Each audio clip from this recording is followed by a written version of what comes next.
तो बच्चों आज के हमारे चैप्टर का नाम है basically retirement of A partner. ठीक है, रिटायरमेंट ऑफ ए पार्टनर का मतलब ये होता है कि किसी भी एग्जिस्टिंग पार्टनरशिप फर्म के अंदर कोई एक पार्टनर कहता है कि मैं ये फर्म अब छोड़ के जाना चाहता हूँ। यानी कि एक पार्टनर कहता है कि मैं ये फर्म को छोड़ के जाना चाहता हूँ। तो अगर कोई भी पार्टनर फर्म को छोड़ देता है यानी कि उसको लीव कर देता है, उसको हम कहते हैं रिटायरमेंट ऑफ पार्टनर। तो पार्टनर के रिटायर होने से फर्म जो है वो क्या हो जाती है? फर्म हो जाती है रिकॉन्स्टिट्यूट। तो यानी कि रिटायरमेंट ऑफ पार्टनर को हम कहते हैं कि ये रिकॉन्स्टिट्यूशन हो रहा है किसका? फर्म का बेसिकली। तो जब भी पार्टनर्स के एग्रीमेंट में कुछ बदलाव होते हैं तो उसको रिकॉन्स्टिट्यूशन ऑफ फर्म कहा जाता है। तो अगर एक पार्टनर कह रहा है कि मैं छोड़ के जाना चाह रहा हूं, तो उससे भी पार्टनर्स के एग्रीमेंट में कुछ बदलाव हो जाएगा। तो इसीलिए उस बदलाव को क्या बोलते हैं? रिकॉन्स्टिट्यूशन ऑफ फर्म बोलते हैं। ठीक है ना। अब जब कोई पार्टनर छोड़ के जाता है तो बेसिकली रिमेनिंग पार्टनर्स के ऊपर, तो रिमेनिंग पार्टनर्स को मैं नीला रंग कर देता हूं, रिमेनिंग पार्टनर्स के ऊपर भी कुछ दायित्व आ जाते हैं, यानी कि इनके ऊपर भी कुछ ऑब्लिगेशंस आ जाती हैं कि जो रिटायरिंग पार्टनर है वो जो हमें छोड़ के जा रहा है उसकी कुछ बकाया राशि होगी, जो मैं आपको बताऊंगा कि कैसे निकालते हैं, उसको पे करना पड़ता है हमको। तो रिटायरिंग पार्टनर जो होता है वो हमसे कुछ चीज़ें लेकर चला जाता है। तो पूरा चैप्टर जो है वो बेसिकली इसी पर बेस्ड होता है। तो इसमें हमको क्या क्या टॉपिक कवर करने होते हैं, अगर मैं एक लिस्ट बना दूं ताकि हम कॉन्सेप्चुअली उसको डिस्कस कर सकें। तो रिटायरमेंट ऑफ पार्टनर के अंदर जो कॉन्सेप्चुअल चीज़ें हमें आनी चाहिए वो आनी चाहिए कि ऑब्वियसली जब कोई कोई पार्टनर हमें छोड़कर चला जाएगा तो अब प्रॉफिट शेयरिंग रेशियो जो है वो बदल जाएगा। तो हमको नया प्रॉफिट शेयरिंग रेशियो निकालने के लिए आ सकता है या निकालना पड़ सकता है। इसी तरह जब भी कोई पार्टनर हमें छोड़ के जाता है तो आमतौर पे रिमेनिंग पार्टनर्स को फायदा होता है। तो उन रिमेनिंग पार्टनर्स को कितना फायदा हुआ उसको भी हम कैलकुलेट कर सकते हैं, या जिसको हम गेनिंग रेशियो कह सकते हैं। तो ये भी हमारे कॉन्सेप्ट में आ जाता है। इसी तरह हमको पता होना चाहिए कि जब कोई पार्टनर हमें छोड़ के जाता है तो ऐसे में हम गुडविल का क्या ट्रीटमेंट करते हैं। और जब भी मैं गुडविल वर्ड बोलता हूं तो आपके दिमाग में हमेशा दो तरह की गुडविल्स पिक्चर में आनी ही आनी चाहिए, जो हम कॉन्सेप्ट में आगे डिस्कस करेंगे भी। एक होती है कौन सी गुडविल? जो बैलेंस शीट के अंदर होती है, जिसको हम कहते हैं एग्जिस्टिंग गुडविल। और एक गुडविल होती है जो बैलेंस शीट के बाहर होती है, जो हमें अलग से एडजस्टमेंट में दे रखी होती है। तो ये हम सीखेंगे कॉन्सेप्चुअल डिस्कशन में। लेकिन जब भी हम गुडविल वर्ड बोलते हैं तो उसके अंदर हमेशा आपको दो तरह की गुडविल दिमाग में आ जानी चाहिए। इसके अलावा कुछ और बेसिक चीज़ें हैं जो हमें पता होनी चाहिए रिटायरमेंट के टाइम पे, वो है revaluation of assets and liabilities. ये थोड़ा सा हमें पता होना चाहिए। इसके अलावा हमारे कुछ फ्री रिजर्व्स होते हैं, उनके बारे में हमको पता होना चाहिए कि उसका क्या ट्रीटमेंट होगा। या हमारे कुछ कूड़ा करकट होते हैं जिनको मैं फिक्टिशियस एसेट कहता हूँ, उनके बारे में भी हमको पता होना चाहिए कि उनका ट्रीटमेंट क्या होगा। साथ ही साथ कुछ स्पेशल रिजर्व्स जो होते हैं, यानी कि वर्कमैन कॉम्पनसेशन रिजर्व हो गया या इन्वेस्टमेंट फ्लक्चुएशन रिजर्व हो गया, तो इन दोनों के बारे में भी हमें बातें पता होनी चाहिए।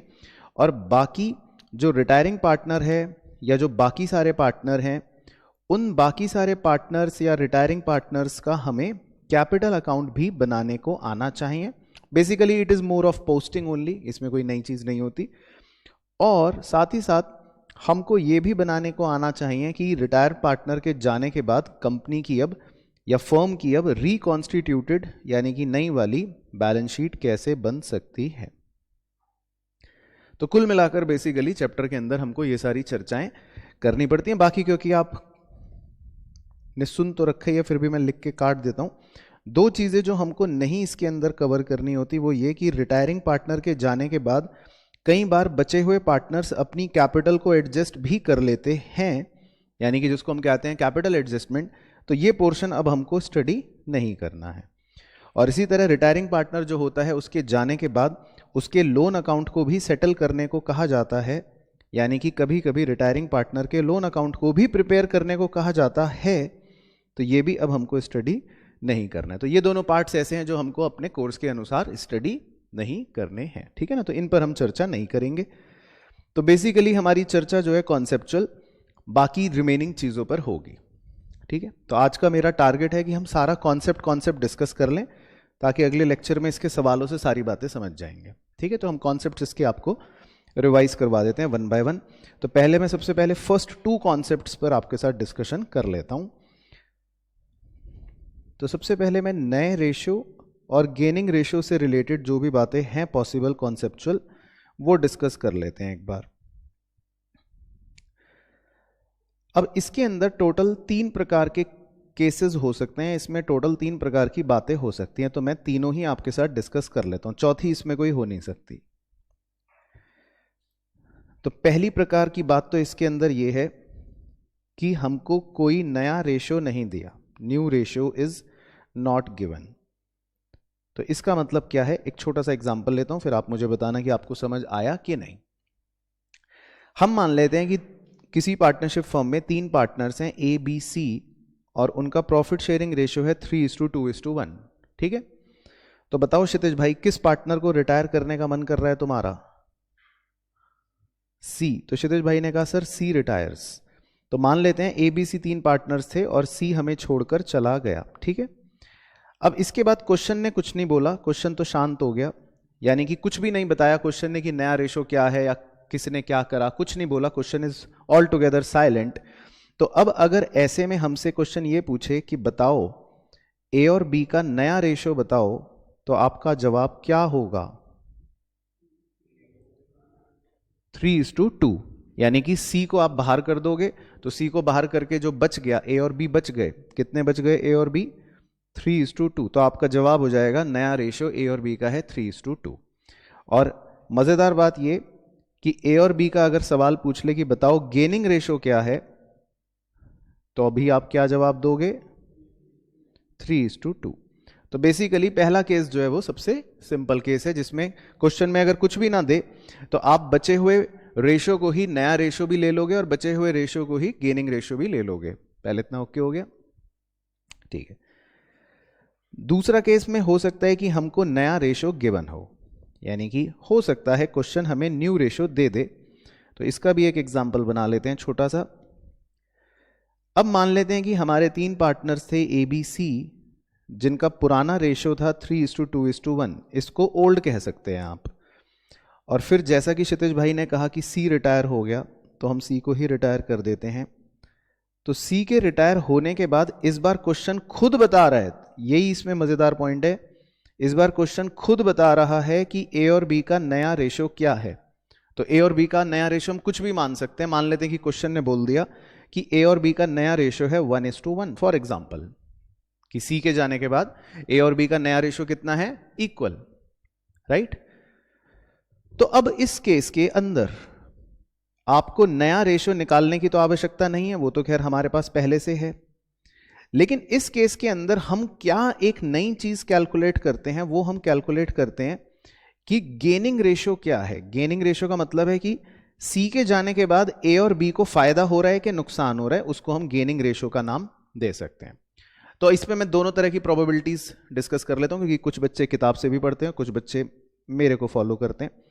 तो वैसे तो मैंने सिखा रखा है कि आप हमेशा एक नियम फॉलो कर सकते हो कि आप ओल्ड शेयर में से न्यू शेयर को माइनस कर दो। अगर आंसर आपका पॉजिटिव आए तो इसका मतलब होता है वो सैक्रिफाइस कर रहा है, और अगर आंसर नेगेटिव आए तो इसका मतलब कि वो गेन कर रहा है। तो ये एक स्टैंडर्ड फॉलो हम कर सकते हैं। तो अगर मैं अपने एग्जाम्पल की बात करूं ए और बी की, तो ए का ओल्ड शेयर कितना है क्षितिज भाई?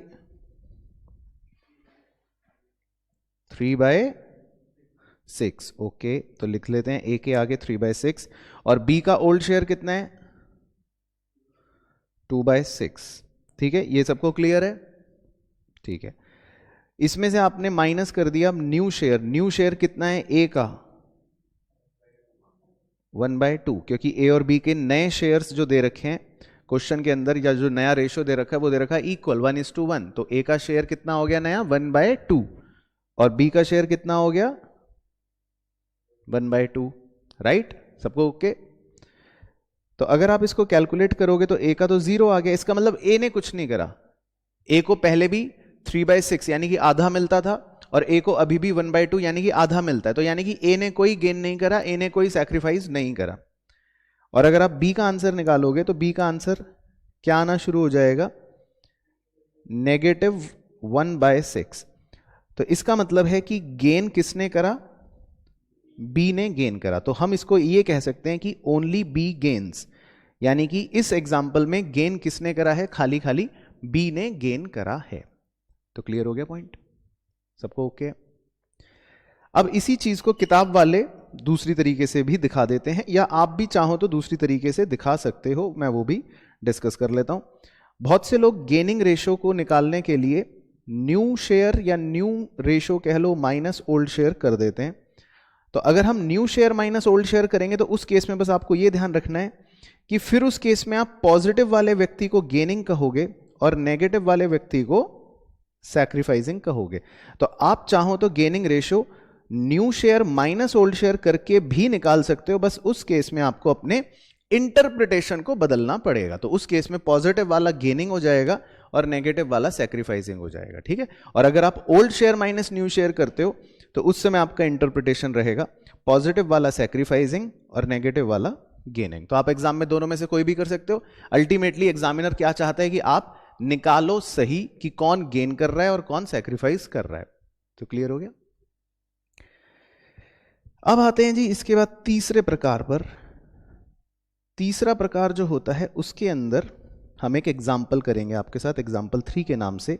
तो ये आप नोट कर सकते हो क्योंकि उसकी कहानी एग्जाम्पल से ही आपको समझा देंगे हम। तो इसके नीचे आप लिख सकते हो एक एग्जाम्पल, इसी बहाने प्रैक्टिस भी हो जाएगी आपकी थोड़ा, और एक एग्जाम्पल भी सॉल्व हो जाएगा। इसमें लिखना आप एग्जाम्पल में A, B, C are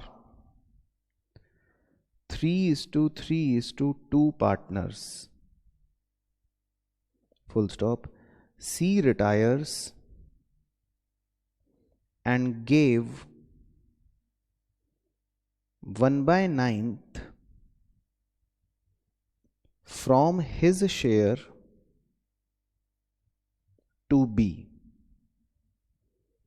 and remaining to A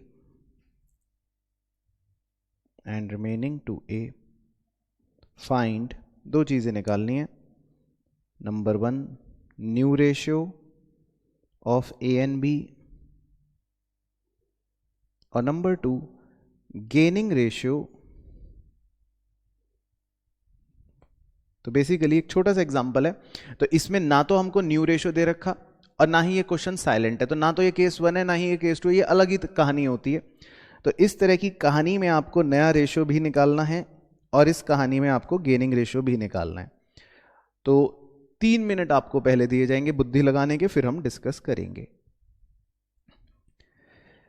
तो डिस्कस कर लेते हैं। आप बच्चों ने अपने अपने जवाब भेज दिए हैं। तो अब देखो बच्चों, ABC आर 3:3:2 पार्टनर्स, ठीक है। पहले इसको मैं लिख देता हूं और इसको हम थोड़ा ढंग से समझ लेते हैं क्योंकि लैंग्वेजेस इसके अंदर इंपॉर्टेंट होती है और कुछ बातें आपको पुरानी टर्म 1 की भी याद होनी चाहिए। तो वैसे अगर मैं A और B और C जो है उनका जो ओल्ड शेयर दे रखा है 3:3:2, तो इसका मतलब है कि 3/8, 3/8 और 2/8 इनका पुराना शेयर था, ठीक है।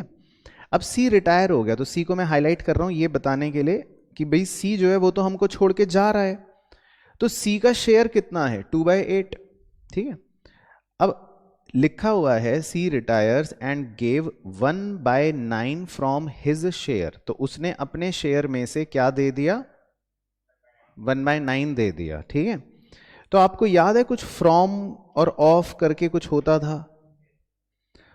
तो फ्रॉम का मतलब होता है कि अपने हिस्से में से दे दिया और ऑफ का मतलब होता था अपने हिस्से का दे दिया। तो ऑफ में आपको सिखाया जाता था कि मल्टीप्लाई करो पहले उसके शेयर से फिर माइनस करो, और फ्रॉम का मतलब होता था कि सीधा माइनस कर दो। तो आपने क्या करा इस 1/9 का माइनस,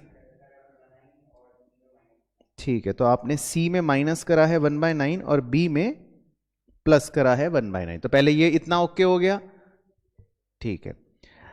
तो पहले आपको अब ये निकालना है कि अब रिमेनिंग कितना बचा, क्योंकि ये तो उसने B को दे दिया, लिखा है एंड रिमेनिंग टू A। तो अगर मैं C का रिमेनिंग निकाल लूं, यानी कि इसको सॉल्व कर लूं एक बार, 2/8 माइनस 1/9 को सॉल्व कर लूं, तो ये सॉल्व करके कितना आएगा 10/72 आएगा। ठीक है, तो ये रिमेनिंग बच गया, मैं गलत तो नहीं कह रहा। तो इसका मतलब ये जो रिमेनिंग बच गया ये इसने किसको दे दिया है, ए को दे दिया है। तो अब इस रिमेनिंग 10/72 को मैं सी में से हटा देता हूं और ए के अंदर जोड़ देता हूं, क्योंकि ये किसको मिल गया, ए को मिल गया। तो देखो सी का तो अल्टीमेटली 0 हो नहीं है, क्योंकि सी तो छोड़ के चला गया। हाँ, उसने 1/9 बी को दे दिया और जो रिमेनिंग था वो ए को दे दिया। तो आपको ये बात समझ आ गई, ये सबको क्लियर हो गया मैथमेटिक्स। तो अब आपको मेनली पहले तो जो सॉल्व करना है वो ये करना है कि ए का और बी का अब सॉल्व करके क्या आएगा। तो ये आप मुझे बताओ कि ये सॉल्व करके क्या आया। 37 डिवाइडेड बाय 72 और बी का 35/72। तो इसके अनुसार मैं ये कह सकता हूं कि ए और बी का जो नया रेशियो आ रहा है वो आ रहा है 37:35। तो इसको मैं लॉक कर दूं, मतलब सब बच्चे एग्री, प्रोसेस बिल्कुल ठीक है। ठीक है, तो नया रेशियो तो हो गया 37:35। Clear process. दूसरा फिर उसने पूछा था कि गेनिंग रेशियो बताओ। तो गेनिंग रेशियो जो है वो आप बहुत ही सिंपल तरीके से निकाल सकते हो, बस ध्यान से देखना। गेनिंग रेशियो के लिए ए को कितना मिल रहा है, यानी कि ए के आगे मैंने कितना ऐड करा है, वो उसका गेन है टेक्निकली। तो ए को अगर मैं बादल बनाऊं 10/72, तो यही ए का गेन है, क्योंकि ए को कितना मिला एक्स्ट्रा 10/72, और बी को एक्स्ट्रा कितना मिला है 1/9। तो इसका मतलब टेक्निकली बी का गेन कितना है, यही है 1/9। तो ए का गेन है 10/72 और बी का गेन है 1/9, राइट, गलत तो नहीं कह रहा। तो अगर आपको अब इसका गेनिंग रेशियो निकालना हो कि भाई ए को जो गेन हुआ और बी को जो गेन हुआ उसका भी हम रेशियो निकालें, तो ए को गेन हुआ 10/72 और बी को गेन हुआ 1/9, तो ये बन जाएगा रेशियो 10/72:1/9, राइट। कॉमन एलसीएम बना लेते हैं 72 ताकि रेशियो को सही प्रेजेंट करा जा सके। तो ये तो 10 ही रहेगा और ये कितना हो जाएगा 8। ओके, तभी आप 5:4 कह रहे थे। तो 10:8 को हम शॉर्ट करके 5:4 कह सकते हैं। तो इसका मतलब बिल्कुल सही सर। तो मेरी तरफ से आपको बहुत बहुत शाबाशी और 10 लाख रुपए का चेक आपके घर पहुंच जाएगा आपके घर पहुंचने से पहले। Very good. तो गेनिंग रेशियो का आंसर आएगा 5:4, सही, और न्यू रेशियो का आंसर आएगा 37:35। ठीक है, तो ये इसका प्रोसेस था। चलो, तो अब ये क्लियर हो गया है। अब एग्जाम्पल 4 एक लिख लेते हैं, वो लास्ट एग्जाम्पल है, फिर हमारा पूरा रेशियोज का कॉन्सेप्ट मतलब मान लेंगे कि खत्म हो गया। तो कुल मिला के इसी वैरायटी के क्वेश्चन आपसे पूछ सकता है। तो एग्जाम्पल 4 और लिख लो। तो इसमें लिखना A, B, C are 4:3:2 partners, full stop। उसके बाद C retires and A took 4/9 of C's share and balance by B. Find number 1 new ratio और नंबर 2 गेनिंग रेशियो। तो फिर से वही सवाल, मतलब उसी वैरायटी का। तो ध्यान रखना ये केस 1 और केस 2 से हटके होता है। तो ना तो इसमें आपका क्वेश्चन साइलेंट है और ना इसमें आपको नया रेशियो गिवन होता है। तो कुछ इस तरह की लैंग्वेज होगी, तो आपको खुद से निकालना होगा अपना नया रेशियो और अपना गेनिंग रेशियो। ठीक है, तो 3 मिनट का समय है आपके पास, फिर हम चर्चा करते हैं। तो सबका एक जैसा आया, एक बार चेक करें फटाफट से। ए, बी और सी का अगर मैं पुराना शेयर लिख लूं तो इनका पुराना शेयर था 4/9, 3/9, 2/9, राइट।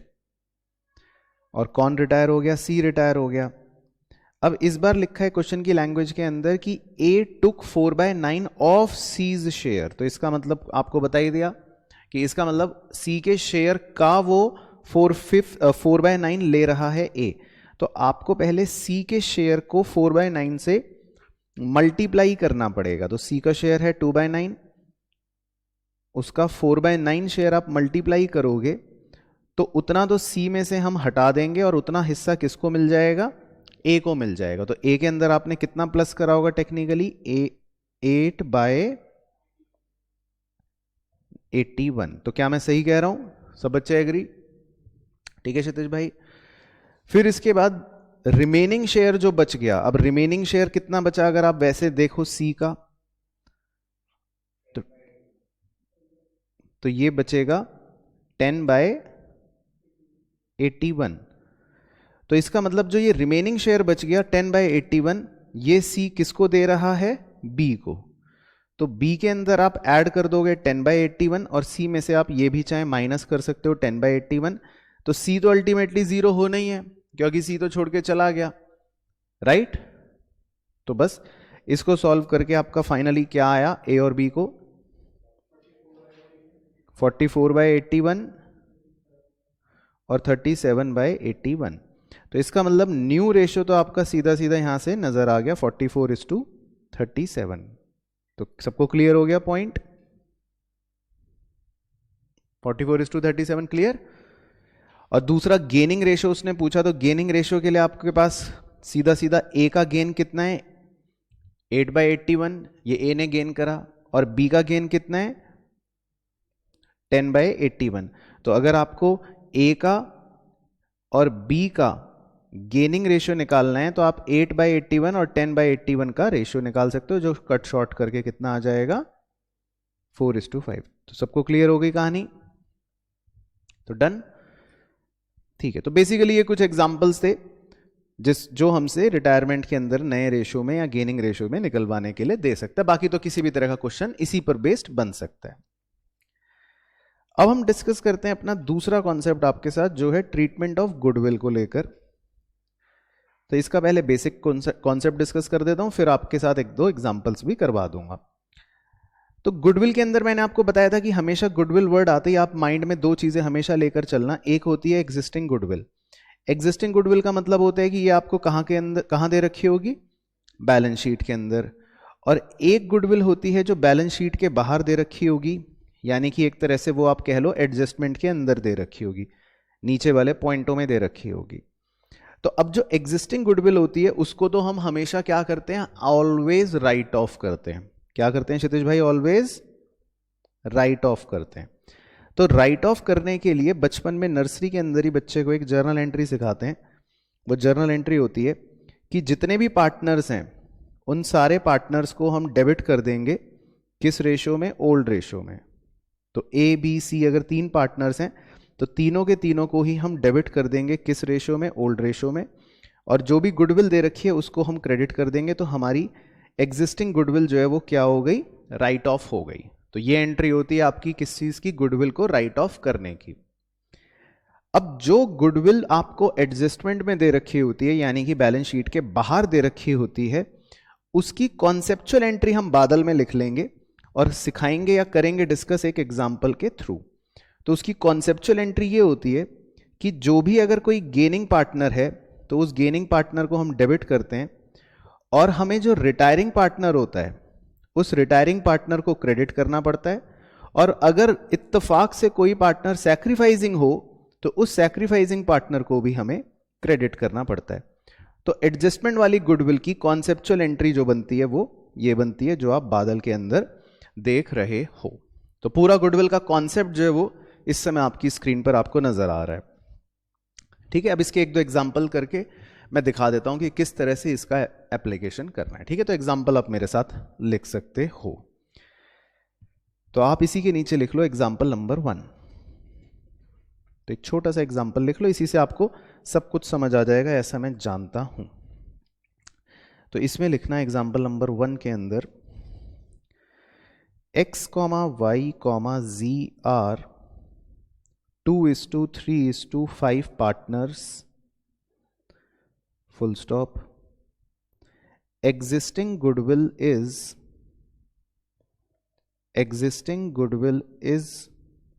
rupee 50,000, full stop.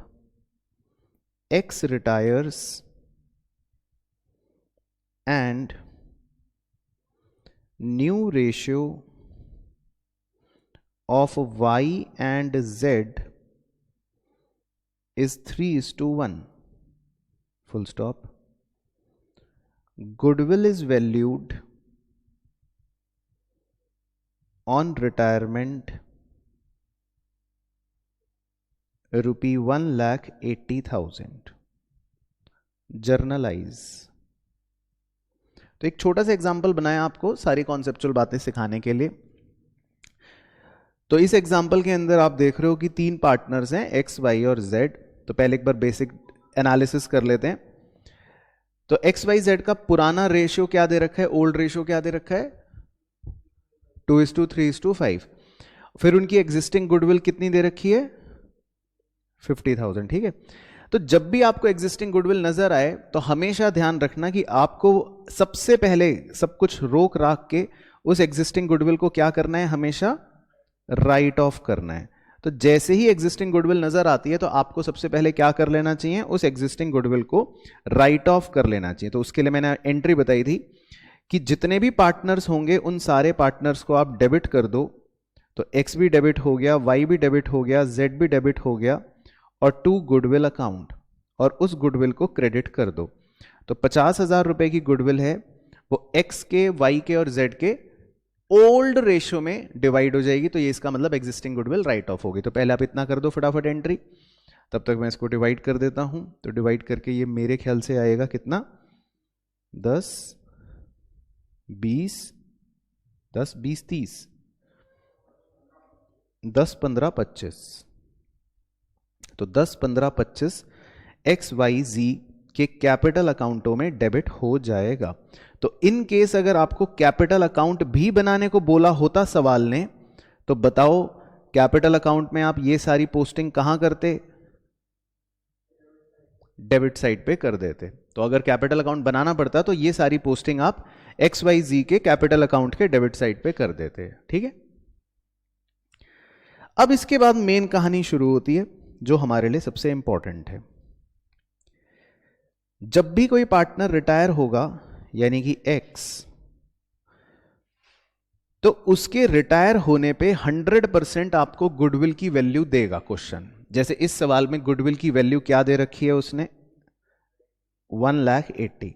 तो ये बात हमेशा ध्यान रखना कि जब भी कोई पार्टनर छोड़ के जाता है तो हमेशा गुडविल की वैल्यू वो निकाल के आपको अवश्य देगा. और अगर निकाल के नहीं भी देगा तो हो सकता है आपसे टर्म 1 का जो गुडविल चैप्टर पढ़ा था आपने वैल्यूएशन वाला, वो लगवा के निकलवा ले. यानी कि वो आपको 3-4 साल के प्रॉफिट्स दे देगा और कह देगा कि गुडविल जो है वो 4 साल के प्रॉफिट का एवरेज है और 2 इयर्स नंबर ऑफ परचेज है. तो वो मैं मान के चल रहा हूं कि आप निकाल लोगे. या हो सकता है क्वेश्चन बोल दे कि गुडविल निकालने के लिए पिछले 3 साल के सुपर प्रॉफिट्स का एवरेज लेकर फिर आपको निकालनी है गुडविल. तो वो मैं मान के चल रहा हूं कि आप भूल चुके हो. तो जो भी है गुडविल हो सकता है कि सवाल या तो हमको दे देगा या आपसे गुडविल वाले चैप्टर के थ्रू निकलवा लेगा. तो गुडविल वाला चैप्टर आपने टर्म 1 में क्षितिज भाई पढ़ लिया था, आप तो चैम थे उसमें. खैर, तो इस सवाल में हमको 1,80,000 तो दे रखा है. तो आपको अब एक कसम खानी है कि सबसे पहले आपको जब भी गुडविल की एंट्री करनी हो तो सबसे पहले आप हमेशा क्या करोगे, जो भी रिटायरिंग पार्टनर है उसको सबसे पहले क्रेडिट कर लोगे. यानी कि आप लिख लोगे अपनी एंट्री में 2x कैपिटल अकाउंट, क्योंकि जो व्यक्ति छोड़ के जा रहा है हमें उसका शेयर निकाल के उसको तो देना ही देना पड़ेगा चाहे कुछ भी हो. तो ये आपने कसम खा ली कि भाई गुडविल के लिए हम रिटायरिंग के केस में सबसे पहले क्या करेंगे, सबसे पहले रिटायरिंग पार्टनर को क्रेडिट कर देंगे ताकि हम उसका शेयर निकाल के उसको दे सकें. ठीक है. तो ये आपको सबसे पहले ये काम करना है. अब गुडविल कितने रुपए दे रखी है हमको, 180. एक्स का शेयर क्या है वो आप रेशियो में से देख सकते हो, 2/10 है ना. एक्स का शेयर है 2/10. तो आपको सबसे पहले ये देखना है कि एक्स को हम कितने रुपए उसका गुडविल का शेयर देंगे. तो ये कितना आ जाएगा, 36,000 रुपए. तो सबसे पहले एंट्री में आप ये लिख लोगे, एटलीस्ट आपका एक नंबर तो सिक्योर हो गया. यहां तक क्लियर है. अच्छा, अब इसका भी लॉजिक होता है. कई बच्चे सोचते हैं हम इसको क्यों दे रहे हैं सर, ये तो छोड़ के जा रहा है. तो इसका लॉजिक ये होता है कि जब नया पार्टनर एडमिट होता था टर्म 1 में, तो आप उससे मंगवाते भी तो थे गुडविल पीएफजी के नाम की. तो अगर वो आज छोड़ के जा रहा है तो वो कहेगा मेरे को वो पैसे दो, अब मैं छोड़ के जा रहा हूं. तो हमको उसको पैसे देने भी पड़ते हैं, तो रिटायरिंग पार्टनर को इसीलिए गुडविल का शेयर दिया जाता है। अब उसके बाद जो काम रह जाता है वो है आपका पुराने कॉन्सेप्ट वाला, यानी कि जो रिमेनिंग पार्टनर्स बच गए यानी कि वाई और जेड, इनमें आपको ये निकालना है कि कौन गेन कर रहा है और कौन सैक्रिफाइस कर रहा है। तो उसके लिए मैं फटाफट से वाई और जेड के बीच old share minus new share लगवा देता हूं, और आप भी लगा सकते हो, देखते हैं कौन जल्दी निकालेगा। वाई और जेड का ओल्ड शेयर कितना कितना था, 3/10 और 5/10, और वाई और जेड का नया रेशो कितना दे रखा है, 3:1, तो 3/4 और 1/4। इसको सॉल्व कर लेते हैं। 20 कॉमन एलसीएम है, 2 तियां 6 माइनस 5 तियां 15, तो y का तो आ रहा है नेगेटिव, इसका मतलब y ने क्या करा है, गेन। एलसीएम आ गया 20, 2 पंजे 10, 5 एकम 5। z का आ रहा है पॉजिटिव, तो इसका मतलब z ने क्या करा है, सैक्रिफाइस। तो आपको सबसे पहले यह पता होना चाहिए कि कौन गेन कर रहा है और कौन सैक्रिफाइस कर रहा है। तो हमेशा वर्किंग नोट के अंदर यह निकाल लीजिए कि कौन पार्टनर गेन कर रहा है और कौन पार्टनर सैक्रिफाइस कर रहा है। यहां तक ठीक है, गलत तो नहीं है, सब कुछ सही। चलो अब बताओ नेक्स्ट कॉन्सेप्चुअल एंट्री क्या थी। वेरी गुड, तो गेन किसने करा, वाई ने। तो आप अपनी मेन एंट्री के अंदर वाई को डेबिट में लिख लो, आप लिख लो वाई कैपिटल अकाउंट डेबिट, क्योंकि गेन कौन कर रहा है, वाई कर रहा है। तो हमेशा गेनिंग वाले पार्टनर को हमने डेबिट कर लिया, और सैक्रिफाइस कौन कर रहा है, जेड, तो सैक्रिफाइसिंग वाले पार्टनर को क्रेडिट कर लो, तो टू जेड कैपिटल अकाउंट। अगर सर जेड भी गेन कर रहा होता तो वो भी डेबिट हो जाता। तो आपको लॉजिक पर चलना है, अगर दोनों गेन कर रहे होते तो हम दोनों को ही डेबिट कर लेते। और अब आप पूछो सर अगर दोनों ही सैक्रिफाइस कर रहे होते तो, ऐसा कभी होगा नहीं, क्योंकि अगर एक पार्टनर छोड़ के जा रहा है तो बचे हुए दो में से कम कोई तो गेन करेगा। ऐसा तो है नहीं कि छोड़ के जाने वाला भी चला गया और बचे दोनों कह रहे हैं हम भी सैक्रिफाइस कर रहे हैं, तो ऐसा कभी होगा नहीं। तो कॉन्सेप्ट आपको क्या याद रखना है, मैं दोबारा कॉन्सेप्ट दिखा रहा हूं ताकि एग्जाम में कैसा भी क्वेश्चन आए आप कर पाओ। अपने मुंह से बोल लो एक बार कॉन्सेप्चुअल एंट्री। डेबिट किसको करना है, गेनिंग पार्टनर को। क्रेडिट किसको करना है, रिटायरिंग पार्टनर को, और सैक्रिफाइसिंग पार्टनर को। क्लियर हो गया कॉन्सेप्ट छोटा सा, बस ये अब बादल याद रखना है। अब आते हैं जी सर इनका अमाउंट कैसे निकालेंगे। कई बार तो हम ये अमाउंट नहीं निकाल पाते हैं, तो उसका बहुत ही सिंपल फॉर्मूला होता है कि y का अमाउंट आप कैसे निकालोगे। y का गेनिंग शेयर कितना आ रहा है, y का 9/20 आ रहा है ना, तो आप 9/20 लिखकर गुडविल से मल्टीप्लाई कर लो, यानी 1,80,000 से मल्टीप्लाई कर लो, तो आपके पास y का आंसर आ जाएगा। ठीक है, तो ये कितना आंसर आ जाएगा, 81,000। इसी तरह सर z का अमाउंट निकालना हो तो इसके लिए z का गेनिंग सैक्रिफाइसिंग शेयर कितना था, 5/20 है ना, z का 5/20। तो z का आंसर निकालने के लिए आप 5/20 को मल्टीप्लाई कर दो गुडविल से। तो 5/20 को 1,80,000 से मल्टीप्लाई करोगे तो क्या आ जाएगा, 45,000। तो ये देखो बच्चों आपकी एंट्री कंप्लीट हो गई विद प्रॉपर अमाउंट्स। तो y डेबिट हो गया 81,000, z क्रेडिट हो गया 45,000 और x क्रेडिट हो गया 36,000। x को हम पहले क्रेडिट करके रख लेते हैं ताकि गलती ना हो। ठीक है, क्लियर हो गया। तो देखो पूरे कॉन्सेप्ट कंप्लीट हो गए एक ही सवाल में। तो एग्जिस्टिंग गुडविल को क्या करना है आपको, हमेशा राइट ऑफ करना है। किस रेशियो में राइट ऑफ करते हैं, ओल्ड रेशियो में राइट ऑफ करते हैं। और जो एडजस्टमेंट में गुडविल दे रखी होती है उसके लिए कॉन्सेप्चुअल एंट्री क्या याद रखनी है, gaining partner debit, to retiring partner और टू सैक्रिफाइसिंग पार्टनर। क्लियर हो गया, चलो परफेक्ट। एक और एग्जांपल करेंगे, इसका एग्जांपल 2, ताकि इसमें छुपी हुई एक और बात आपको सिखा सकें। तो एग्जांपल 2 में लिखो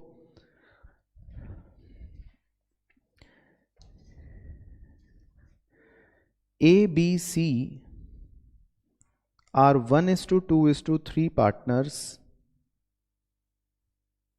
full stop. C retires and his capital balance after all adjustments, and his capital balance after all adjustments was rupee 4,20,000, full stop. A and B agreed to pay him 4,50,000. A and B agreed to pay him 4,50,000 in full settlement. Pass necessary journal entries. Pass necessary journal entries. बहुत ही बेहतरीन सवाल है, exam के लिए important भी mark कर सकते हो। काफी बच्चे छोड़ देते हैं या पढ़ते नहीं है, तो मान लेते हैं ये सवाल आ गया। अब तो बहुत ही बढ़िया सवाल है, कह रहे हैं ABC जो है वो 1:2:3 पार्टनर्स हैं और C जो है वो रिटायर हो गया। तो सबसे पहले तो बेसिक चर्चा कर लेता हूं। अगर क्वेश्चन कह रहा है कि A, B और C पार्टनर्स हैं जिनका रेशियो है 1:3 और वो कह रहा है कि C रिटायर हो गया, ठीक है, बाकी क्वेश्चन साइलेंट है और तो उसने कुछ नहीं बोला, तो इसका मतलब ये आपका आज का कॉन्सेप्ट 1 में सिखाया हुआ केस 1 है, यानी कि आपके लिए अब A और B का नया रेशियो क्या मान लिया जाएगा, 1:2, और आपके लिए A और B का गेनिंग रेशियो भी क्या मान लिया जाएगा, 1:2। तो सबसे पहले तो हो गई ये वाली बेसिक बात। अब आते हैं कहानी पर, फिर मैं आपसे पूछूंगा। कहानी कह रहा है कि C का जो कैपिटल बैलेंस है वो 4,20,000 है सब कुछ कर कराने के बाद। तो C कह रहा है अच्छा चलता हूं, दुआओं में याद रखना, मुझे 4,20,000 रुपए दे दो बस। तो इसका मतलब C यही कह रहा है कि मैं छोड़ के जा रहा हूं, मेरा कैपिटल बैलेंस कितना है, 4,20,000 है। लेकिन A और B कह रहे हैं कि भाई हम तुम्हें 4,50,000 देंगे, यानी कि कितने रुपए एक्स्ट्रा दिए जा रहे हैं, 30,000 रुपए एक्स्ट्रा दिए जा रहे हैं। तो मेरा आपसे ये प्रश्न है कि ये 30,000 रुपए एक्स्ट्रा C को क्यों दिए जा रहे हैं, बताओ, ये C को 30,000 रुपए एक्स्ट्रा क्यों दिए जा रहे हैं, share of goodwill, very good. तो ये होता है रिटायरमेंट चैप्टर के अंदर हिडन गुडविल जिसको आप कह सकते हो। तो बेसिकली ये 30,000 रुपए जो हम C को एक्स्ट्रा दे रहे हैं, this is for his share of goodwill. तो ये C का बेसिकली शेयर ऑफ गुडविल है। तो ये आप चाहें लिख लो बात छोटा से बादल में कि इस सवाल के अंदर या इस तरह का कोई भी सवाल आ जाए कभी भी एग्जाम में, तो जब भी अगर आपको इस तरह का सवाल देगा तो जो वो एक्स्ट्रा पैसे दे रहा है C को, तो वो किस लिए दे रहा है, इसका मतलब उसके गुडविल के शेयर के लिए दे रहा है। तो इस क्वेश्चन में आपको इस तरह से पता लगाना है कि C का शेयर ऑफ गुडविल जो है वो 30,000 रुपए है। क्लियर हो गया पॉइंट? चलो अब आते हैं नेसेसरी जर्नल एंट्रीज पर। तो वैसे तो इसमें 2 जर्नल एंट्रीज होंगी, लेकिन मेरा मेन फोकस पहली वाली पर है। तो अब गुडविल की जर्नल एंट्री आपको सिखा रखी है कि सबसे पहले क्या लिखते हैं, बिल्कुल सही, 2C's कैपिटल अकाउंट, क्योंकि जो रिटायरिंग पार्टनर है आपको सबसे पहले कसम खा ली कि उसका शेयर हमें क्रेडिट करना है। तो C जो रिटायरिंग पार्टनर है उसका शेयर है 30,000 रुपए, तो उसको सबसे पहले आप क्रेडिट कर लोगे, राइट? ये ओके है सबको? अब बचा हुआ कॉन्सेप्ट क्या था कि गेनिंग पार्टनर है तो डेबिट कर दो, सैक्रिफाइसिंग पार्टनर है तो क्रेडिट कर दो। तो दोनों ही गेनिंग है ना, वो हमको सवाल से पता चल गया। तो हम दोनों को ही डेबिट कर देंगे। तो A को भी हम डेबिट कर देंगे तो A डेबिट, और B को भी हम डेबिट कर देंगे तो B डेबिट। और इसमें गेनिंग रेशियो 1:2 है, तो आप सीधा सीधा इस 30,000 रुपए को, यानी कि जो C का गुडविल का शेयर दे रखा है, इसको सीधा सीधा गेनिंग रेशियो में डिवाइड कर सकते हो 1:2 में। तो A का कितना आ जाएगा 10,000 और B का कितना आ जाएगा 20,000। तो बेसिकली ये आपके गुडविल की एंट्री हो गई, मेन वाली जो आप सीख रहे हो। क्लियर हो गया? तो ये एक छोटा सा यूनिक एग्जांपल है, तो अगर एग्जाम में आएगा तो ध्यान रखेंगे। अब दूसरी एंट्री रेलिवेंट कम है यहां पर, लेकिन फिर भी आपसे पहले पूछता हूं, तो कौन बता सकता है दूसरी एंट्री? Very good. जो हमने C को 4.5 लाख रुपए पे करे हैं, लिखा है ना, हमने C को 4.5 लाख रुपए पे करे हैं फुल सेटलमेंट में। तो किसी भी आदमी को पे करने की एंट्री आप बचपन से करते आ रहे हो, आदमी डेबिट टू कैश। तो अगर हमने सी को 4.5 लाख रुपए दिए हैं तो इसकी एंट्री बन जाएगी C capital account debit to cash account, यानी कि हमने सी को 4.5 लाख रुपए दे दिए। तो ये एंट्री खैर यहां के लिए मेरे लिए इंपॉर्टेंट कम है, एंट्री 1 ज्यादा इंपॉर्टेंट थी। तो ये हो गया हमारा गुडविल का कॉन्सेप्ट कंप्लीट। अब उसके बाद जो कॉन्सेप्ट्स हैं उसमें मुझे दिक्कत नहीं है, उसमें मेरे को मजे आने वाले हैं। रीजन, क्योंकि वो आपने ऑलरेडी टर्म 1 के अंदर पढ़ रखे हैं। तो इसके अंदर जो तीसरा टॉपिक या तीसरा कॉन्सेप्ट होता है वो होता है revaluation of assets and liabilities का। तो ये बस आप सिंपल सुन सकते हो क्योंकि सब कुछ आपके पास वैसे पढ़ाया पहले से है।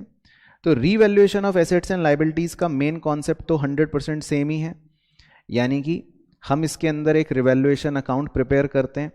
रिवैल्यूएशन अकाउंट प्रिपेयर करते समय हम किस बात का ध्यान रखते हैं कि कोई भी अगर हमारा नुकसान हुआ है तो उसको हम डेबिट साइड पर रिकॉर्ड करेंगे, और कोई भी अगर हमारा फायदा हुआ है तो उसको हम क्रेडिट साइड पर रिकॉर्ड करेंगे। अब डेबिट साइड पर 3 बार ही नुकसान हो सकते हैं, या तो हमारे लायबिलिटीज की वैल्यू बढ़ रही हो तो नुकसान हो गया, या हमारे एसेट्स की वैल्यू कम हो रही हो तो नुकसान हो गया, या हमारे ऊपर हमारे सर पर कोई नई लायबिलिटी क्रिएट हो गई हो तो हमारा नुकसान हो गया होगा। इसके विपरीत क्रेडिट साइड पे फायदा कब होता है? अगर हमारी लायबिलिटीज कम हो रही हैं तो हम कहेंगे फायदा हो गया, अगर हमारे एसेट्स बढ़ रहे हैं तो हम कहेंगे कि फायदा हो गया, या इसके अलावा हमें कहीं से कोई नया एसेट मिल जाएगा तो हम कहेंगे कि फायदा हो गया। तो रिवैल्यूएशन का सारा कॉन्सेप्ट सेम ही है। फिर उसके बाद आप क्रेडिट डेबिट साइड का टोटल कर लेते हो, जो भी साइड ज्यादा होती है वो टोटल लिखकर आपका एक बैलेंस बच जाता है। हो सकता है बैलेंसिंग फिगर डेबिट में बचे या हो सकता है बैलेंसिंग फिगर क्रेडिट में बचे, वो कहीं पे भी बच सकती है, उस पर आपका जोर नहीं है। लेकिन अगर डेबिट में बचती है तो आप उसको क्या कहते हो? रिवैल्यूएशन गेन, और अगर क्रेडिट में बचती है तो आप उसको क्या कहते हो? Revaluation loss. बस एक ही चीज का ध्यान रखना है कि चाहे गेन हो चाहे लॉस, ये हमेशा बटेगा किसमें? सारे पार्टनर्स में, यानी कि तीनों ही पार्टनर्स में। और किस रेशियो में? ओल्ड रेशियो में। तो मुद्दे की बात जो है वो ये है। बाकी रीवैल्यूएशन अकाउंट तो आपका 100% सेम कॉन्सेप्ट है जो हम जानते हैं और जो मैंने आपको ऊपर बताया। क्लियर हो गया पॉइंट? बाकी हो सकता है कि वो रिवैल्यूएशन अकाउंट के साथ साथ हमसे कैपिटल अकाउंट भी बनवा रहा हो, तो उस पॉइंट पर आपको किस बात का ध्यान रखना है कि अगर गेन आया है ए, बी और सी तीनों पार्टनर्स को, तो ये आप उनके कैपिटल अकाउंट में किधर पोस्ट कर दोगे? क्रेडिट साइड पर, क्योंकि ये उनको मिलता है तो इसीलिए इसकी पोस्टिंग पार्टनर कैपिटल अकाउंट के क्रेडिट साइड पर होगी। और अगर रीवैल्यूएशन में लॉस आया है तो आप ए, बी, सी के शेयर्स को उनके कैपिटल अकाउंट में किस तरफ पोस्ट कर दोगे? डेबिट साइड पर, क्योंकि लॉस जो होते हैं वो पार्टनर्स की कैपिटल को हमेशा कम करते हैं। तो लॉसेस को आप पार्टनर कैपिटल अकाउंट में डेबिट साइड पे पोस्ट कर दोगे। तो ये है रिवैल्यूएशन का कॉन्सेप्ट बेसिक। ठीक है, क्लियर? बाकी इसके बाद है जी आपका कॉन्सेप्ट नंबर 4, वो भी बड़ा मजेदार और बड़ा सिंपल है कि हमको सारे के सारे फ्री रिजर्व्स और हम सारे के सारे फिक्टिशियस एसेट्स के बारे में पता होना चाहिए। तो जल्दी से मुझे लिस्ट बताओ फ्री रिजर्व्स, यानी कि जिनको मैं चॉकलेट बोलता हूं, उसके अंदर क्या क्या एग्जाम्पल्स आ सकते हैं? जनरल रिजर्व, पीएनएल का क्रेडिट बैलेंस, एक्यूमुलेटेड प्रॉफिट, या काफी प्रचलित नाम है आजकल contingent liability, contingent reserve sorry, या कॉन्टिंजेंसी रिजर्व। तो ये सारे के सारे जो होते हैं ये क्या होते हैं? फ्री रिजर्व्स होते हैं। तो ये आपको बैलेंस शीट के अंदर कहां पे नजर आएंगे? लायबिलिटी साइड पर नजर आएंगे। और इसी तरह फिक्टिशियस एसेट्स होते हैं, यानी कि कुछ कूड़ा करकट होते हैं, उनके भी कुछ एग्जांपल्स बताओ। एडवर्टीजमेंट सस्पेंस अकाउंट, मेनली आपको सबसे ज्यादा तो यही नजर आएगा, या फिर पीएनएल का डेबिट बैलेंस ये नजर आएगा। तो मेनली ये जो होते हैं पार्टनरशिप के अंदर आपके फिक्टिशियस एसेट्स होते हैं। तो अब कोई भी फ्री रिजर्व अगर कभी भी होगा तो रिटायरमेंट चैप्टर में बस आपको इसका एक ही कॉन्सेप्ट याद रखना है कि ये रिजर्व्स जो होते हैं ये हमेशा डिस्ट्रीब्यूट हो जाते हैं, हमेशा डिस्ट्रीब्यूट हो जाते हैं सभी पार्टनर्स के बीच में किस रेशियो में? ओल्ड रेशियो में।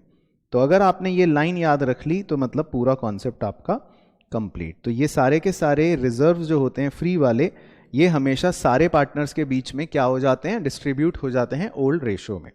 और इसी तरह जितने भी कूड़े होते हैं वो सारे के सारे कूड़े क्या होते हैं? वो राइट ऑफ हो जाते हैं सभी पार्टनर्स के बीच में ही ओल्ड रेशियो में। तो यानी कि चाहे फ्री रिजर्व हो चाहे फिक्टिशियस एसेट हो, दोनों ही चीजें अल्टीमेटली कहां पर चली जाएंगी? पार्टनर्स के बीच में चली जाएंगी, चाहे डिस्ट्रीब्यूट होके चाहे राइट ऑफ होके, और किस रेशियो में? ओल्ड रेशियो में चली जाएंगी।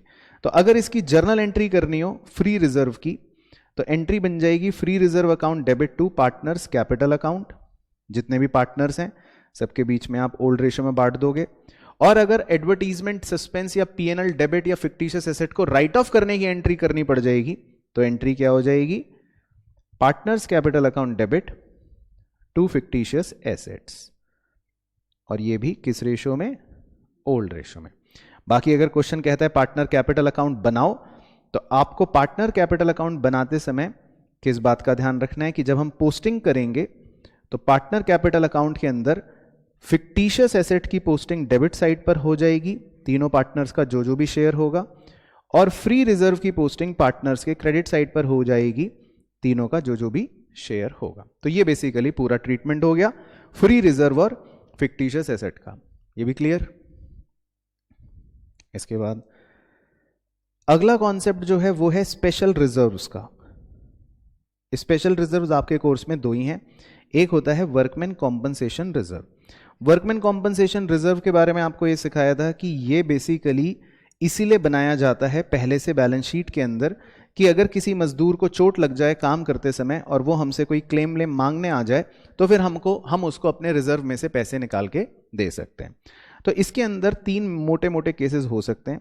मान लेते हैं किसी भी मजदूर ने कोई वर्कमैन कॉम्पनसेशन लायबिलिटी या कोई हमसे वर्कमैन कॉम्पनसेशन क्लेम नहीं मांगा, तो उस केस में तो आप पूरे के पूरे अपने 10,000 के रिजर्व को कहां ट्रांसफर कर देते हो? पार्टनर्स कैपिटल अकाउंट में। ध्यान रखना है सभी पार्टनर्स के बीच में बट जाएगा किस रेशियो में? ओल्ड रेशियो में। तो सभी का मतलब मेरा यहां पर एक्स वाई जेड तीनों का है, तो हम इस 10,000 रुपए को तीनों पार्टनर्स के बीच में ओल्ड रेशियो में बांट देते थे। अगर मान लो ऐसा हो कि मजदूर कहे कि मेरा एक हाथ कट गया काम करते हुए और वो हमसे 6,000 रुपए क्लेम मांग रहा है, तो उस केस में आपको फिर वर्कमैन कॉम्पनसेशन रिजर्व जो 10,000 का है उसमें से अपने क्लेम के नाम की 6,000 की लायबिलिटी अलग से निकालनी पड़ेगी, और बचे हुए 4,000 ही अब आप पार्टनर्स के बीच में ओल्ड रेशियो में बांट पाओगे। तो क्या ये बात आपको याद है? ठीक है, तो इसका मतलब कोई टेंशन नहीं। क्लियर?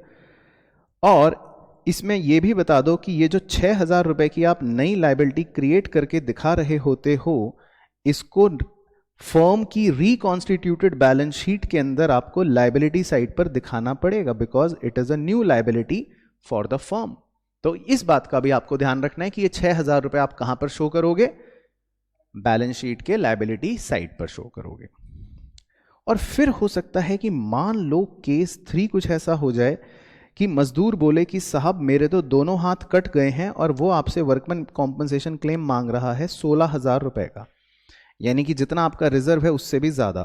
तो उस केस में आपको अपने रिजर्व के जो 10,000 रुपए हैं वो तो डेबिट करने ही करने पड़ेंगे, साथ ही साथ आपका क्योंकि 6,000 रुपए का एक्स्ट्रा नुकसान हो गया, तो उस एक्स्ट्रा नुकसान को आपको अपने रीवैल्यूएशन अकाउंट में डेबिट करना पड़ेगा, और बैलेंस शीट के अंदर आपको अब एक नई लायबिलिटी 16,000 रुपए की शो करनी पड़ेगी एज सेम पॉइंट नंबर 2। तो अगर आपका क्लेम आपके रिजर्व से भी ज्यादा हो जाए तो उस एक्स्ट्रा नुकसान को फिर आप कहां पर डेबिट कर देते थे? रिवैल्यूएशन अकाउंट में डेबिट कर देते थे। तो इस बात का ध्यान रखना है, तो इसको बक्सा बना देता हूं। ठीक है, याद आ गया?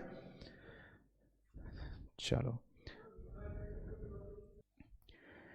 फिर इसके बाद दूसरा स्पेशल रिजर्व कौन सा था? Investment fluctuation reserve. Investment fluctuation reserve बहुत ही चटपटा रिजर्व था। इसका मतलब यह होता था कि हमारे पास बैलेंस शीट में पक्की बात है कि कोई इन्वेस्टमेंट है और उस इन्वेस्टमेंट को हम अपनी बैलेंस शीट में उसकी कॉस्ट पर शो कर रहे होते हैं, मान लेते हैं 1,00,000 रुपए, लेकिन हमें डर है कि कहीं इसकी मार्केट वैल्यू में कमी आ गई और इसकी वैल्यू में कोई गिरावट हो गई या फ्लक्चुएशन हो गया, तो हम क्या करेंगे? तो उसके लिए हम पहले से अपने पास एक इन्वेस्टमेंट फ्लक्चुएशन रिजर्व बना लेते हैं। तो मान लेते हैं हमने इन्वेस्टमेंट फ्लक्चुएशन रिजर्व बना रखा है 10,000 रुपए का। अब फॉर एग्जाम्पल कोई गिरावट नहीं आई, यानी कि मार्केट वैल्यू जो है इन्वेस्टमेंट की वो मैं मान लेता हूं कि अभी भी 1,00,000 रुपए ही है, यानी कि क्षितिज भाई मार्केट वैल्यू 1,00,000 होने का मतलब है कि आपकी इन्वेस्टमेंट की वैल्यू में गिरावट कितनी आई? 0। तो इस केस में आप पूरे के पूरे इन्वेस्टमेंट फ्लक्चुएशन रिजर्व जो है 10,000 का, उसको क्या करोगे? वेरी गुड, पार्टनर्स को डिस्ट्रीब्यूट कर दोगे। किस रेशो में? ओल्ड रेशो में, यानी कि ये 10,000 रुपए रिजर्व का सभी पार्टनर्स के बीच में XYZ को मिल जाएगा ओल्ड रेशो में। अब मैं दूसरा केस बना लेता हूं, फिर क्षितिज भाई बताएंगे। मान लेते हैं क्षितिज भाई मार्केट वैल्यू इन्वेस्टमेंट की हो गई 96,000, तो इस बार कितने रुपए की गिरावट हो गई? बताइए, कितने रुपए की गिरावट हो गई? 4,000 की गिरावट हो गई। तो इस बार जब हम अपने इन्वेस्टमेंट फ्लक्चुएशन रिजर्व को डेबिट करेंगे 10,000, तो उसमें से 4,000 की गिरावट है इन्वेस्टमेंट की, तो इसीलिए इन्वेस्टमेंट की वैल्यू को पहले 4,000 रुपए कम करेंगे और अब हमारे पास सिर्फ कितने रुपए ही बचे हैं? 6,000। तो अब हम पार्टनर्स को देने के लिए सिर्फ 6,000 रुपए ही बांटेंगे ओल्ड रेशियो में। तो इस केस में हमारी जर्नल एंट्री ऐसी हो जाएगी। और इसका प्रभाव क्या पड़ेगा कि जब आप बैलेंस शीट बनाओगे नई वाली, तो उसमें इन्वेस्टमेंट की क्या वैल्यू शो करोगे?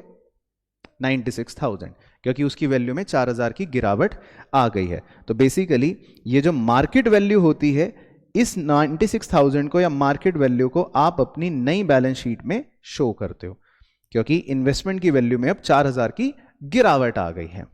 और मान लेते हैं कुछ ऐसा हो गया क्षितिज भाई कि इन्वेस्टमेंट की मार्केट वैल्यू हो गई 85,000, तो बताओ कितनी गिरावट हुई? 15,000। वेरी गुड, इसमें तो तुम तेज हो।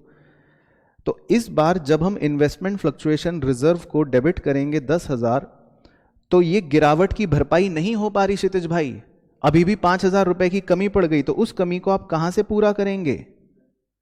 Very good. तो ये इस बात का सबूत है कि अगर क्षितिज भाई सही बता सकते हैं, तो भारतवर्ष का बच्चा बच्चा समझ रहा है। तो इन्वेस्टमेंट फ्लक्चुएशन रिजर्व डेबिट 10,000, और जो एक्स्ट्रा गिरावट हमारी हुई वो रिवैल्यूएशन में डेबिट कर देंगे हम 5,000 की, और इन्वेस्टमेंट की वैल्यू को पूरा का पूरा हम कितना गिरावट करके शो करेंगे? 15,000। और पार्टनर को देने के लिए इस बार हमारे पास क्या बचेगा? कुछ भी नहीं। तो इसीलिए इस बार हमारी एंट्री में पार्टनर को देने के लिए कुछ भी नहीं आ रहा होगा। अब इसमें एक क्रॉस केस भी है, यानी कि जिसका रिजर्व से कोई लेना देना ही नहीं। चौथा केस कि गिरावट हुई ही नहीं। फॉर एग्जाम्पल, हाइपोथेटिकली ये वाला केस भी लिख लेते हैं।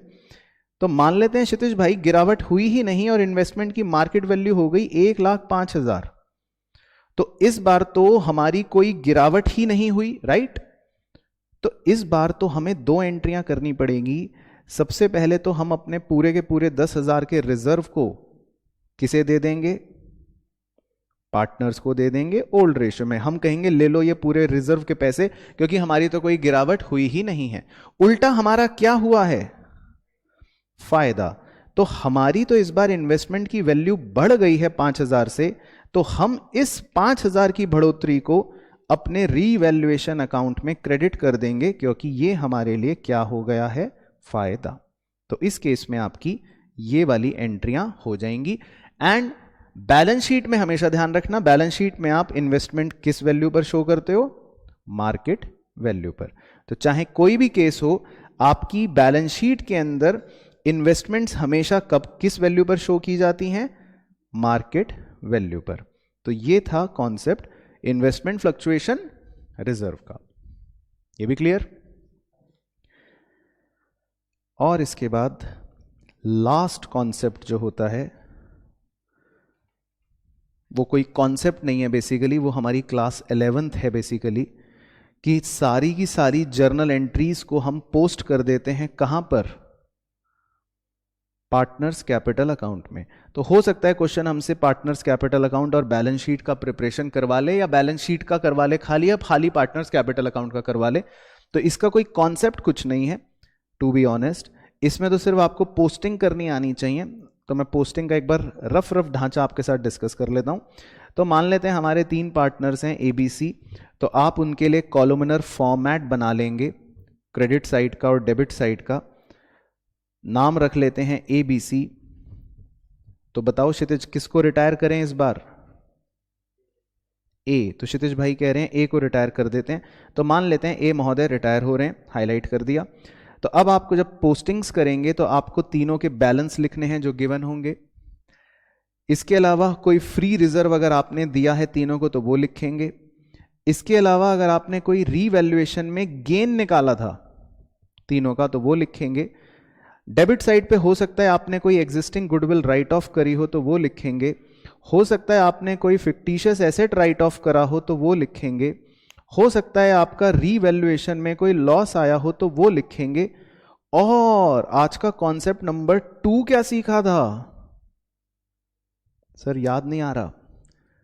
शेयर ऑफ गुडविल वाली एंट्री, जिसके अंदर कुछ ऐसा होता था कि रिटायरिंग पार्टनर को पैसे दिए जाते थे और रिमेनिंग पार्टनर्स यानी कि जो B और C हैं हमारे एग्जांपल में, वो दोनों डेबिट हो रहे होते थे।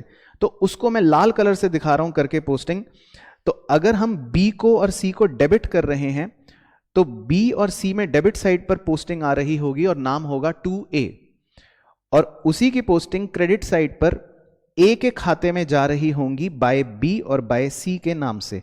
तो इस तरह की पोस्टिंग आपको देखने को मिलेगी जो आप गुडविल के शेयर की निकालते हो। तो कुल मिलाकर रिटायरमेंट में आपको पार्टनर्स कैपिटल का ढांचा ऐसा ऐसा बनाना पड़ेगा।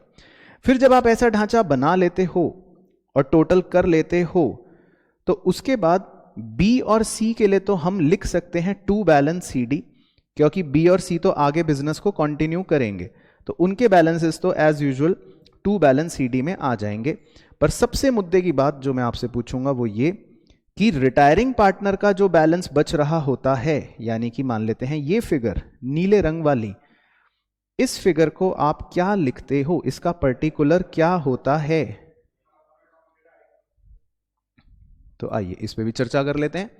अगर क्वेश्चन साइलेंट है, क्वेश्चन कुछ भी नहीं कह रहा, तो हम मान लेते हैं कि हमने पैसे पे कर दिए। सॉरी, हम मान लेते हैं कि हमने ये पैसे उसको उधार में दे रखे हैं, तो हम ये पैसे कहां ट्रांसफर कर देते हैं? उसके लोन अकाउंट में। और अगर क्वेश्चन कह रहा है कि आपने उसको पे कर दिया, you have settled a, you have paid a, तो फिर उस केस में आप क्या लिख लेंगे? To bank account. तो ये डिपेंड करेगा क्वेश्चन टू क्वेश्चन कि इस बैलेंसिंग फिगर को हम उसके पार्टनर के लोन अकाउंट में ट्रांसफर कर रहे हैं कि हम पे कर रहे हैं। तो अगर क्वेश्चन साइलेंट होगा तो क्या करेंगे? लोन अकाउंट में ट्रांसफर कर देंगे। और कभी कभी बहुत ही स्पेशल क्वेश्चन में तो क्वेश्चन कहता है ना हम पे कर रहे हैं ना हम उसके लोन में ट्रांसफर कर रहे हैं, हम उससे एक बिल ऑफ एक्सचेंज ले रहे हैं 3 महीने का, तो उस केस में फिर आप इस बैलेंस को बिल्स पेबल अकाउंट में ट्रांसफर कर दोगे। तो इसका मतलब हो गया कि ना हमने उसको पैसे दिए और ना हम ये मान रहे हैं कि ये उधार है, हम मान रहे हैं कि हमने उससे एक बिल ले लिया और ये बिल के पैसे वो हम उसको ये बिल के पैसे बाद में दे देंगे। तो डिपेंड करेगा क्वेश्चन टू क्वेश्चन कि क्वेश्चन क्या कह रहा है। बाकी बैलेंस शीट बनाने के लिए आपका कोई कॉन्सेप्ट नहीं है। बैलेंस शीट में बस एक दो मुद्दे की बातों का ध्यान रखना है, वो मैं यहीं लिख के दिखा देता हूं। अगर रिटायरिंग पार्टनर का लोन अकाउंट आप बैलेंस की तरह बचा रहे हैं तो उसे कृपया ध्यान रखिएगा कि बैलेंस शीट में लायबिलिटी साइड पे जरूर लिखें। इसके अलावा वर्कमैन कॉम्पनसेशन लायबिलिटी अगर कोई होगी तो उसको बैलेंस शीट में जरूर लिखनी है। इसके अलावा इन्वेस्टमेंट हमेशा आपको मार्केट वैल्यू पर एसेट साइड पर जरूर लिखनी है। और अगर आपने रिटायरिंग पार्टनर को पैसे दिए हैं तो कृपया उन पैसों को बैंक अकाउंट से या बैंक के खाते से या बैंक बैलेंस से माइनस करना अवश्य ध्यान रखना। यानी कि मैं लिंक बना रहा हूं, अगर आपने यहां पर रिटायरिंग पार्टनर के बैलेंस में लिखा हुआ है टू बैंक, दैट मीन्स आप उसको पे कर रहे हैं तो उतनी पेमेंट अमाउंट आपको अपने बैंक में से माइनस करनी पड़ेगी। तो क्लियर हो गया। बाकी फिर हम बैलेंस शीट बनाएंगे तो वो टैली हो ही जाएगी। तो ये था बच्चों फुल कॉन्सेप्ट रिटायरमेंट का। आई होप आपको सारे कॉन्सेप्ट और एग्जांपल्स अच्छे से रिफ्रेश हो गए होंगे। बाकी नेक्स्ट कक्षा में हम करेंगे इसके क्वेश्चंस।